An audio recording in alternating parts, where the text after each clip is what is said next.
Hello and welcome to So What You're Saying Is. I'm Peter Whittle.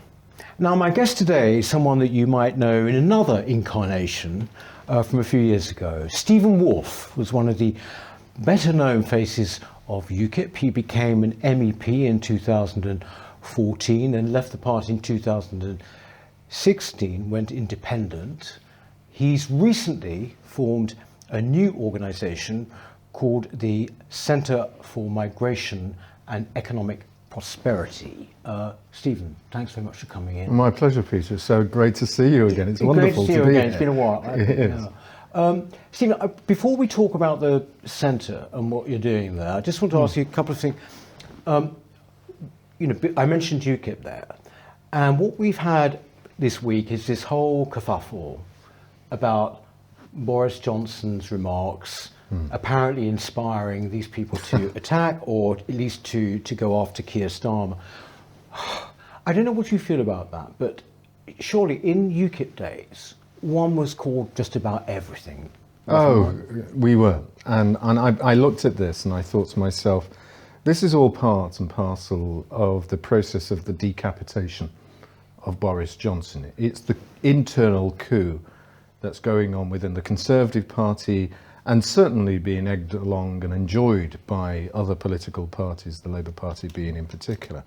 But the idea that Keir Starmer and David Lammy being pursued by a mob, kind of conjuring up the idea of Paris during the 1700s with tumbrils going along the floor, chasing these two individuals shouting names, is something that's been caused by the language of Boris Johnson, is not only ridiculous, it's incredibly hypocritical.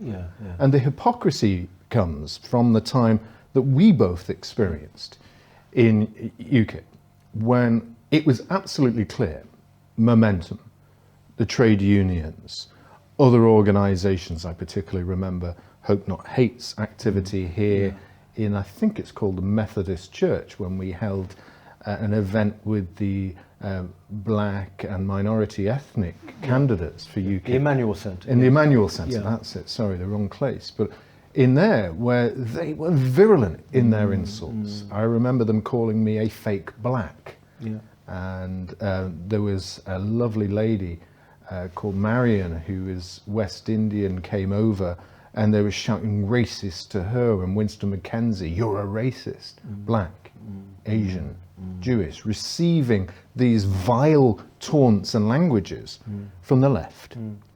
Yet it seemed to be for the meritocratic elitists, the media supporters and other political parties, that it was perfectly acceptable for that level of abuse to be aimed at elderly people, young people, people campaigning for a genuinely decent political idea of leaving the European Union, for controlled migration, for protection of the culture of our nation, for ensuring that the working class and the middle class who are suffering under cost restrictions should be benefited in some way, was vile. And yet, we also physically saw the physical abuse, Nigel Farage being hit over the head by a banner, him having eggs thrown at him. I was in a restaurant with him in Brussels when he was attacked by an Irishman who disagreed with his stance on Ireland. Language matters, but it didn't seem to matter.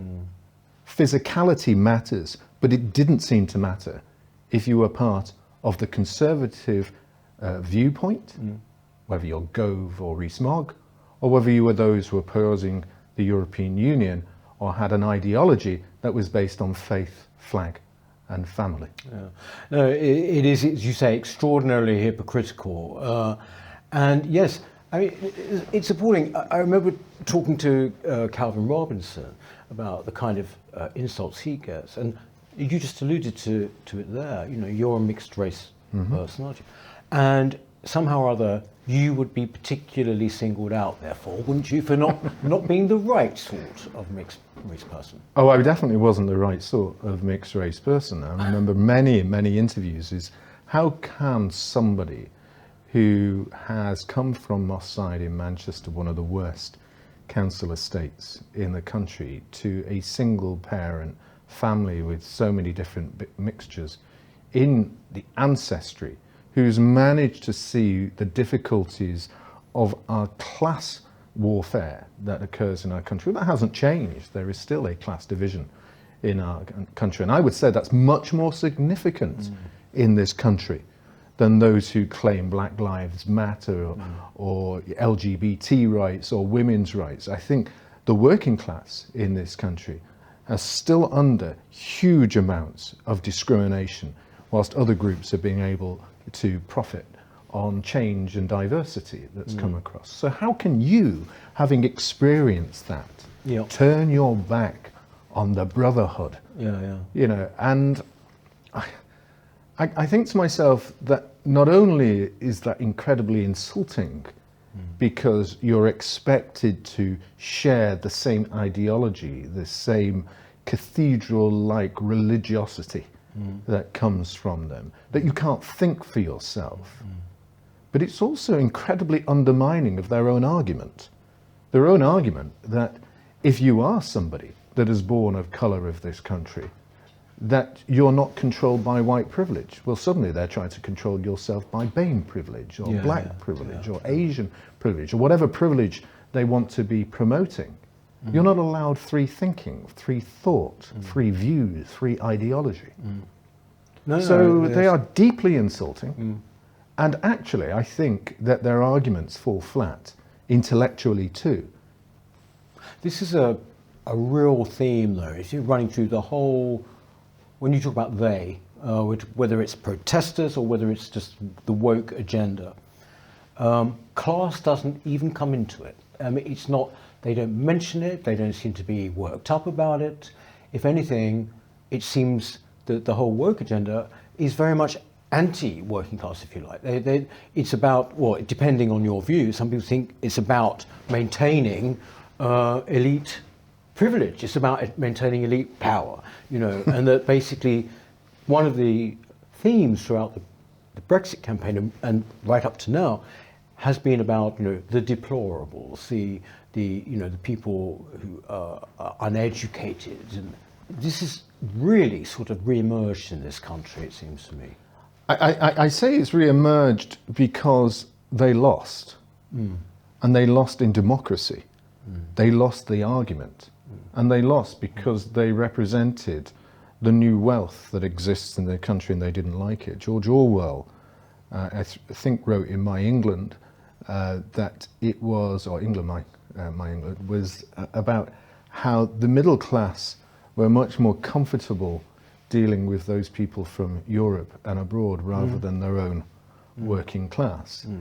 And the arguments that you saw, say, on immigration showed the snobbery that is deeply intrinsic, I would say, within those who back the agenda of Remain, that back those who support the Black Lives Matter movement, that wish open door migration. I think that snobbery is intrinsically part of them because it comes down to certain arguments where I often heard, well, the working class don't want to work and do the jobs, only the foreigners will do those jobs. How many times have you heard that? Rather than the argument that says, well, those jobs, whether they're cleaning, as my mother used to do in a bookies, or working in the marketplace selling shoes, rather than making the argument that perhaps we should increase the wages of those significantly so that those people that had fulfilling jobs and we don't have a crisis of existence, which we do now. They wouldn't argue that. No. But what they will argue is that I'm much happier to have somebody that's crossed the channel illegally and be a nanny or look after my garden for me or make my coffee as a barista. So they're quite happy to have the working poor of foreign countries, but despise the working poor of their own country. So that to me says what it is about class. It's about a recognition that in this country we have a financial cliff edge, that any moment you could slip over that cliff edge and head towards that class, and they don't want it. I'm quite happy open the doors to the millions from abroad, but not support those who were born poor in my own country. And if I do, I take it like the Labour Party and think all we should do is shower benefits on them. No hope, no aspiration, no desire to improve their lives in realistic terms. Just treat them like fodder. What would you say to people that, and a lot of people, including myself, a lot of people say this, when it comes to immigration, when it comes to these problems, is that we are no further down the road or back from it. We are more or less where we were, say, like 5 years ago, 10 years ago. Why do you think there is such inertia about this? I would say that it's down to a lack of will to do anything about it, really. But you were immigration spokesman for UKIP, weren't you, originally? And now you have the new centre. You've obviously been, in these waters for a long time. So, what would you say is the reason? Why won't they do anything? Why won't they kind of get a grip of this issue? Why? I think there is a very strong economic argument from those who, to use the terms of the left and communists, the owners of capital. And what I mean there is the corporatists, not the just general businesses that seek and struggle each day. I think there is also a cultural divide, which I talk about in terms of snobbery, where there is a complete disintegration between those who exist here in the middle classes and upper middle classes and those of the lower classes who live in their own countries. Because when I talk about the poor in this country, it's not just here. Yeah. The same arguments apply to those in Europe or the United States, Australia, or indeed other countries in Africa or Asia as well. And thirdly, I think there is a very, very clear agenda from those in international organizations that have absolutely no way ever in their lives, their children will never get there, their grandchildren will never be in their lives understanding or touching the real poor in their country, but benefit enormously in financial terms and egocentric terms, sitting there as the head of a charity, a non-governmental organization, somewhere in the UN, and they filter through that with their children and their grandchildren and their family members who sit in significant positions in the unelected civil servants and civil service in countries across the globe. And I think those 3 points just really create an enormous barrier to any real change unless there is a massive will. Brexit gave a massive opportunity in this country, which would have significantly improved the opportunities for change across other countries if we were allowed to have done it. But in this country, I'm afraid, from the top, at Boris Johnson's level as Prime Minister, right through to the civil service and his senior ministers, save for 1 or 2, absolutely no desire or will to change the status quo. It's interesting, I mean, I agree with that, but it's interesting how just purely on an opportunistic level, they wouldn't do it. You'd think that if they saw that this was a vote winner and that, better than anyone, enormous feeling about this and anger and frustration in the country, you think that even on that front, they would do something, but nothing seems to be done. We get an awful lot of words, nothing actually seems to be done. At the moment, of course, it's focused on these illegal crossings, which I wanted to talk about a bit. First of all, the language around migration is being changed, isn't it, generally? And can you explain what has changed recently in terms of these illegal crossings, these illegal migrants coming from France? They are sort of recategorizing them, are they not? Yes, they are. I mean, we have, if I'm frank, Peter, enormous difficulties of somebody who is attempting to research the actual numbers of those crossing into the country with the Home Office, whether it's through their research that they publish, which has changed significantly over the past 5 years, or whether it's through freedom of information requests. Because you begin by asking yourself quite simply, how many people have come across on a boat? How many have come in the back of a vehicle? How many have come by plane or by train? Not by the Home Office standards. What they will talk about is clandestine entries. Is that into actually the a UK. word they use? Yeah, they use the word clandestine rather than illegal entry. They don't like using words like illegal entry or illegal migrant. Why? Because politically it looks really bad on the newspapers. So everything has to be formulated around PR, and they use these languages which they then utilize in immigration and asylum acts to try and create problems for ourselves in terms of finding those numbers. And what you're finding now is that they're going to change the definitions of what is clandestine to try and obfuscate people like myself or other researchers being able to identify the data points that they have on a daily basis coming in on boats or trains or planes or any other circumstance that we have. They're going to release a big paper on the 24th, I think, of February that talks about those coming across on small boats. But in the meantime, they're seeking to change the language. But this isn't the first time that we're seeing language being changed. You can hear the idea that one doesn't talk about illegal migrants crossing the channel. No. First of all, they talk about migrants. Well, migrants are everybody that come from a different country, whether legal or illegal, or with an opportunity that the government here gives, such as those Syrian refugees through one of our relocation schemes that we have. So a migrant is legal and illegal. But it's very clear to most people that those people who are coming across on the channel boats are illegal. They breach our own legislation. The only moment that they become legal is when they make an application for asylum in this country. So there's a big argument there. They call them as well, don't they now, undocumented? That's another word, that is used, isn't it? Quite often these... undocumented has come really from the United States. Right.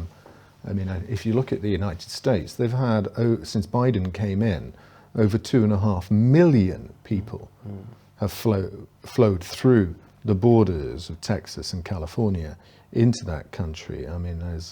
I see images of the government just putting them on coaches and just dropping them off in small towns where people are making vast sums of money, which I call the immigration industry. Yeah. Probably not exact, but certainly in our country, my research is showing so far that the immigration industry is at least a £250 million a year, more than the people traffickers are making. What can you just explain? How is that made up? That 250 million. I think a bit of an idea, but who are we talking about? Right. So in terms of what I regard as the immigration industry, you start off with charities and non-governmental organisations. There is one organisation that called, I believe it's migration.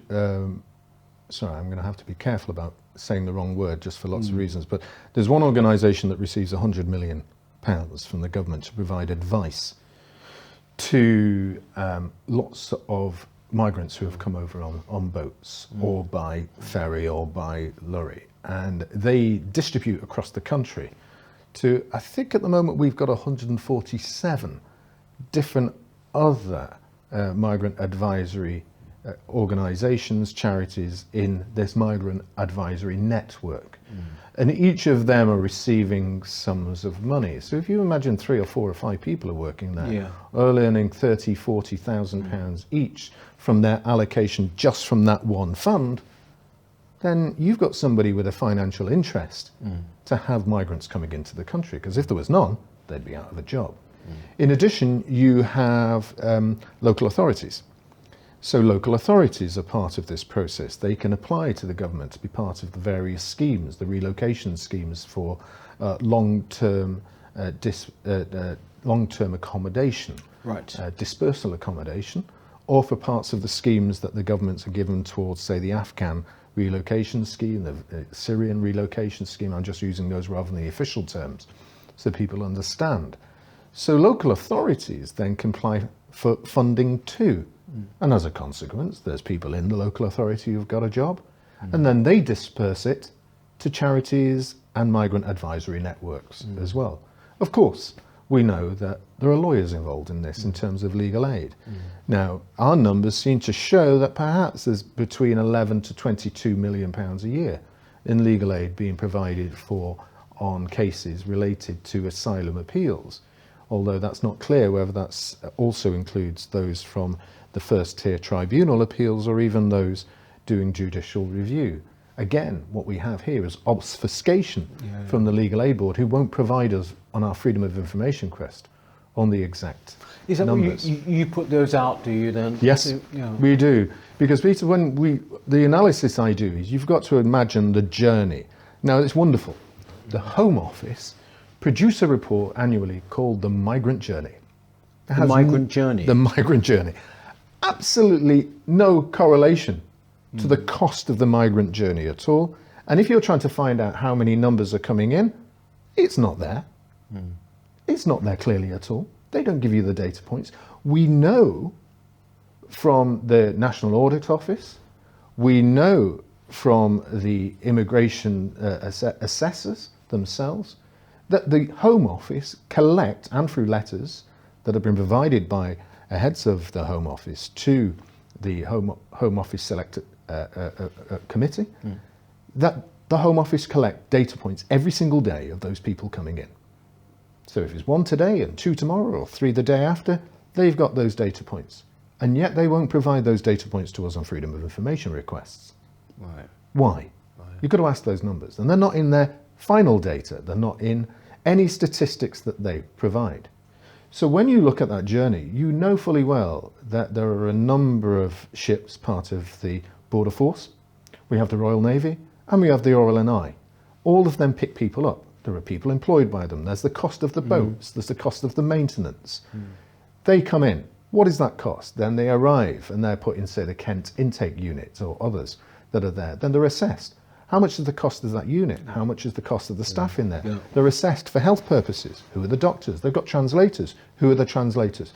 Then we know that the government provides a massive contract, massive, 4.5 billion in 10 years, Peter. 4.5 billion? 10 years, to 3 companies. Serco, Clear Springs and Mears Homes, who were given the allocation of transporting people from those assessment centres to initially interim or short-term accommodation and then moved on to dispersal or long-term accommodation. £560 a month per person for accommodation. We know that the government gives between £37 and £39 per person. So if there's a family, they're getting £100 odd. If there's two men and 2 children getting in to the house in addition to the free accommodation, we know that they don't pay council tax for all that, a cost that's borne by the local community. So you have those costs in addition to the legal costs, the judges that are in the immigration trials, the back office staff, the policing costs for when people are released on bail. And the vast majority of Iranians and Iraqis that apply for asylum here are all placed on bail to turn up at I think it's 60 odd places around the country where they're supposed to make assessments and turn up when they're called to say that they've not run off or escaped into the community. Policing costs, crime. We know that dental costs. We know there are mental health costs. We know that they become part of GP. So all of these are individual costs, which we at the moment are attempting to try and assess. And our rough estimate so far, at least 2 billion a year. 2 million. 2 billion. 2 billion, sorry. 2 billion. We think it's a lot more because the government admitted in their own immigration paper before the immigration bill that it was at least 1 billion a year. Yes, and then didn't they quickly sort of change that? Oh, well, that's the housing cost, the additional things. When I talk about 4.5 billion that's been given to these 3 companies for 10 years, there's a carve-out. There's a carve-out. They recognised it was just around 1,800 channel migrants that they were going to house. We know now that since that contract was done in 2019, that we've had 30-odd thousand come across. So where are they housed?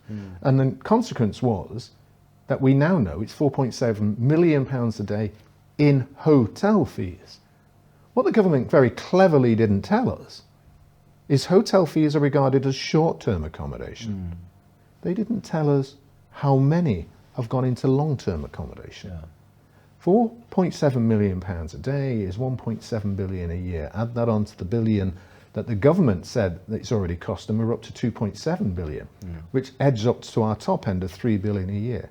Just think of 3 billion a year just on those migrants that have come to us in the past 10 years. It's quite incredible, isn't it? I mean, in fact, it actually makes me wonder why people aren't more angry. Maybe they are, but what it seems that, you know, it's just a level, it's just almost obscene amount of money now. Quite recently, the head of the border force, retiring,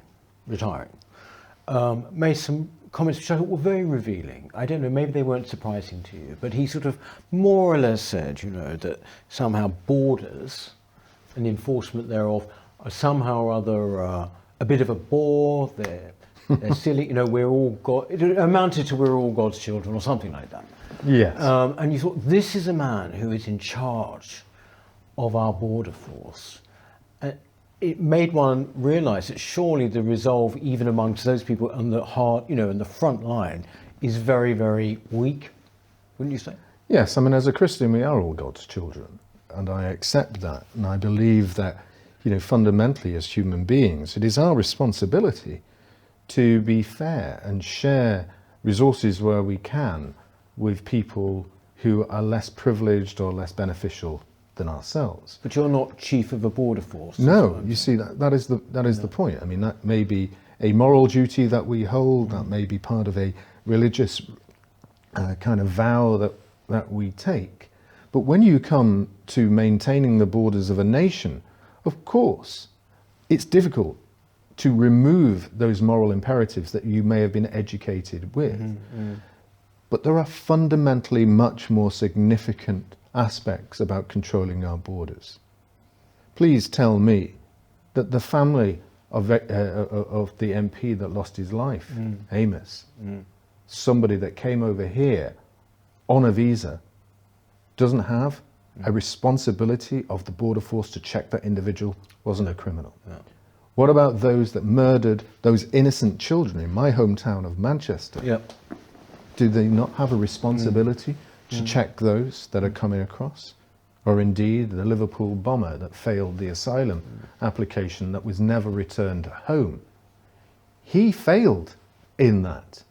So whilst he can go home tonight and have a lovely dinner with his wife or chat in a pub about the immorality of borders, he's not the one that has lost the children, lost their family members, lost their loved ones, who are facing, you know, requirements in their homes where they can't get a house because the council has decided to reallocate the shortage that they have in social housing to one of the government schemes.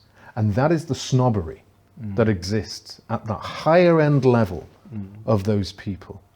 It's disgusting, it's disgraceful, and it's utterly, utterly dishonest of these people to sit there in their naivety and gloating over a glass of their greatest champagne whilst there's impoverishment in our country because they fail to do their job. Yes, it's interesting as well to me that, you know, when, for example, your news centre, along with Migration Watch, which is, we've spoken to Al Mehmet before here. Yes. It seems, you know, that you are about the only think tanks that are in some ways arguing for managed migration or all of that, not anti-migration at all, but just, you know, managed migration. And yet your motives are always, impugned, or anyone who talks about migration in such a way, you know, has to kind of account for themselves. But you must have been up against countless bodies and think tanks. I think I can think of a few around here. And no one ever asked what their motive is. And quite often, isn't it the case that they're just simple open borders people? You know, if they were to be frank and honest, many of them just do not believe in the idea of restricting immigration at all. No, because for them, it won't impact them. Yeah. For some of them, it will actually benefit them. As I mentioned, what I regard as the immigration industry are going to love it. Because if we opened our borders today to the United Kingdom, we saw what happened in Germany, where we saw millions of people from Syria alone just going into that country. Now, the problem with the United Kingdom is that if we open the borders, where people recognise that when they arrive here, they will be given accommodation, that there is money available for them immediately, and that there is the immigration industry that's willing to support them, we will have double the number that went to Germany within a year or two. And how can we cope as a nation that already is in the top 20 of the most dense countries in the world? I believe that we surpassed Holland now as being the most dense country in Europe as well. Are we? Right. I think the figures recently just came out and showed that. And if not, we're incredibly close. That vast, massive changes to our landscape is occurring. The green and pleasant land, the pictures of Gainsborough are disappearing to these ugly buildings. I just came in through Basingstoke today, and there's another huge, ugly housing estate with a pub saying country pub. There's nothing country about it. It's a pub in the middle of a newest housing estate. You know, we have these lies and obfuscation that comes across in our country. No one talks about the destruction of our country, the culture, the environment, the countryside that we have, that we've grown up. Where do we define ourselves as a nation if all we think about is a melting pot surrounded by tall glass and metal buildings with people squashed nose to nose and bumper to bumper? This isn't a decent country if you look at that. No. And that's where we're heading if these people are allowed to have their views of open borders. Actually, this is going out in February, but next month, it might be next month, might be a bit later, I think it's next month, we're going to get the results published of the recent census, I believe, you know, like Yes. 2021. Yes. And 2011 produced some surprises for some people, not for others. What would you expect to see in this census? What is your, you know, what's your guess? What is it? I mean, in London, the 2011 census showed that for the first time in its history, London was going to have a minority of white British people, which came about in 2011. Probably had been the case for a few years before that. Yes. But what do you think is going to this census is going to show? Educated guess.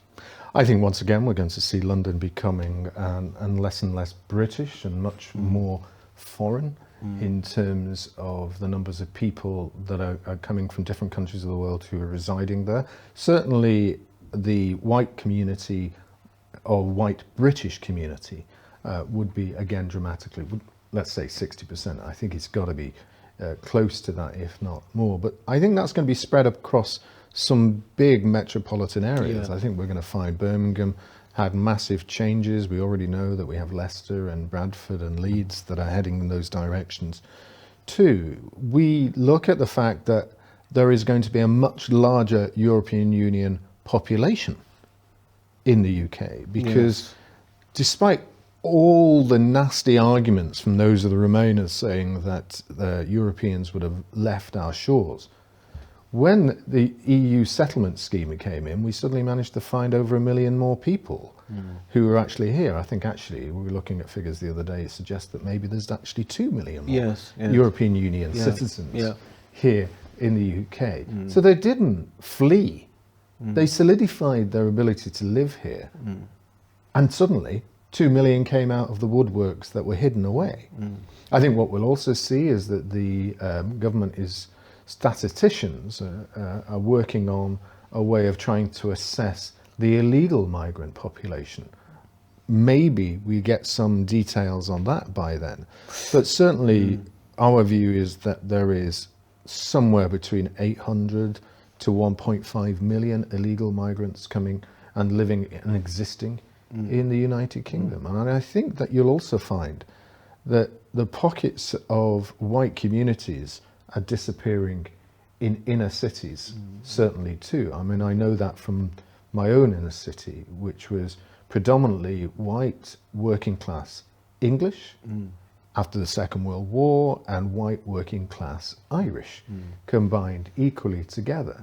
Now, if you look outside my mother's street now, I know, for example, that there are already 4 families on there that have come on the schemes from Syria in the same street. So Somalians are moving into that community. There's a huge growth of the middle class of the Pakistani and Southeast Asian communities that have all come through South Manchester.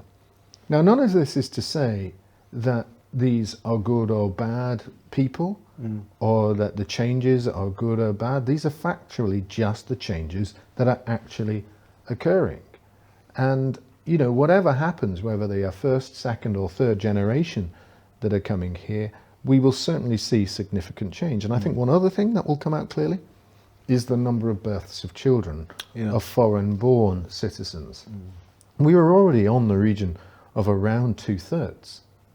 And I think 2/3 being 2/3 of all births. Really? Yeah, were foreign born, and there were massive arguments about that. And of course, these are British citizens when they're born here, just as, when you think about it, my mum and my aunt and uncles were, because my grandmother was Irish. Yeah. So there's not an issue per se about that. The issue that we have to look at is how do we culturally define ourselves thereafter as English.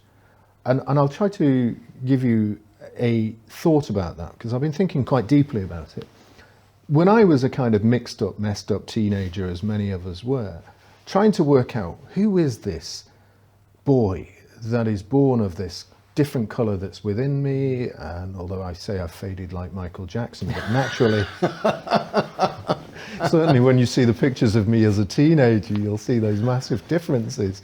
You know, I sometimes wish that I'd got that kind of sunny vista now to make me feel a little bit healthier and hide the wrinkles that are growing more dramatically on me. But I was reading Malcolm X and William Du Bois at the age of 16 to work out, you know, am I black? Yeah. And then, of course, you know, my grandmother came from Ireland, so I'm trying to read the classic poets of Ireland and reading about the IRA, you know, was I an IRA man? Was I a unifier of Ireland? Yeah. And then, of course, you had my grandfather who would sometimes, and this was the most saddening and depressing thing about it, you could see that we were told to leave grandfather alone when it was absolutely clear his memory had gone to the Second World War and the people that he'd lost and he'd fought for the freedoms for us to be here. So what was I? In the end, it became very clear to me that I wasn't Irish and I wasn't black. I certainly wasn't a Malcolm Xite. And, you know, he might have had some things that I might agree with. I was English. I'm not necessarily white English. I was just English. I do not like the term, Peter. Black American, black English. Asian American, Asian English. I'm either English or I'm not. I either believe in the culture of our writers of Shakespeare and the likes, or our artists, as I talked about, that are history, the poems that fundamentally mean so much to me that I read about. You know, whether it is about the buildings that we have, the countryside that we've got, the political history, the fights for liberty, from the Levellers, the Diggers, you know, the Pentridge Martyrs, from all of those that fundamentally created the nation that we are today, the Judeo-Christian background of our country. That is what it means to be English. And I don't sit there harking back to my family in Somalia and saying, I'd rather have that country and that culture imposed upon people here. Or those from Ireland imposing their culture here, or Lithuania imposing their culture here, or creating a brand new multicultural, corporate, UN-based, international organization, open door, mass migration culture that subsumes everybody in the world, that we're all the same. Which is sort of almost just simply based on consumerism, isn't it? All these people are consumers. That's all that matters, in a way. They're going to buy things. You know? Certainly there is an element that we are just simply consumers. I have a story that I once went to India and I met an Indian MP whose name I won't mention for lots of particular reasons to protect the people that took me out there. But I was in his house and he verbally abused his servant. Slave was more likely the word. And he verbally abused, and I wanted to stop him, but I was the guest of them, and they told me, Stephen, don't do anything, because the moment that you're gone, he would fire that individual and he would lose the income for a family of 12 or 15 people. So I did keep stum. But he said to me, Stephen, Indians are like ants. You must take your foot and crush them. Really? That elitist argument, I believe, sits across those who run our media companies, who sit there as the artists and actors receiving awards in Hollywood soon, who work there in the massive corporations and international organizations. They believe that all we should be doing is buying the products and shutting up. We should be easily crushed if we step out of line, whether you're somebody that doesn't want to take a vaccine or have a vaccine mandate. If you want to change the world and change our political ideology and move away from a European superstructure, whether you'll vote for Trump or somebody else, you're stepping out of line. You should have our foot applied upon you and crushed like the insignificant ant that you are. We are your masters. You are our servants. And I don't agree with that. And I believe that whatever we have in the fibre of our beings, that we should look to the history of our nation from those people, like I say, who risked their lives, who were tortured, who fought in wars, to defend our freedoms. And if it means a small battle that I'm now taking on in terms of the Centre for Migration and Economic Prosperity, bring in the arguments about how many people are here and what the costs are, that's my little element of challenging these elitists who disrespect us and disregard us. How do people get involved in it if they can, if they want to? Can they get involved in some way in the centre? Yes, they can. They can. I mean, there are clearly three opportunities. The first of all is if they can help support us financially, because everything that we do takes time and the research is extensive. And if a lot of it is done by myself, I have some people that help from time to time, but I would really like to be able to employ more people on a proper basis, to be able to really get into the nitty-gritty, particularly when we're answering those freedom of information requests and then getting the message out. Yes. But also, what I find really fundamentally important is I want to hear their stories. Whether they want to write those stories for me in articles or give me video clips about what's happening in their community, I really want them.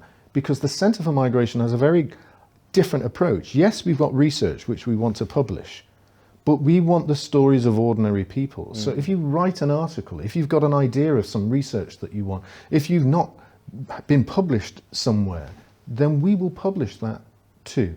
And of course, they can just simply sign up for a newsletter. Right, well, there you go. So where would they go for this then? Or we have a website. Yes, and our website of the Centre for Migration is www.cmep.co.uk. cmep.co.uk. And also, you have your own thing, the Woolfe Report, don't you, on YouTube? Yes, I do. Which that's quite easy, the Woolfe Report. Yeah, just find that.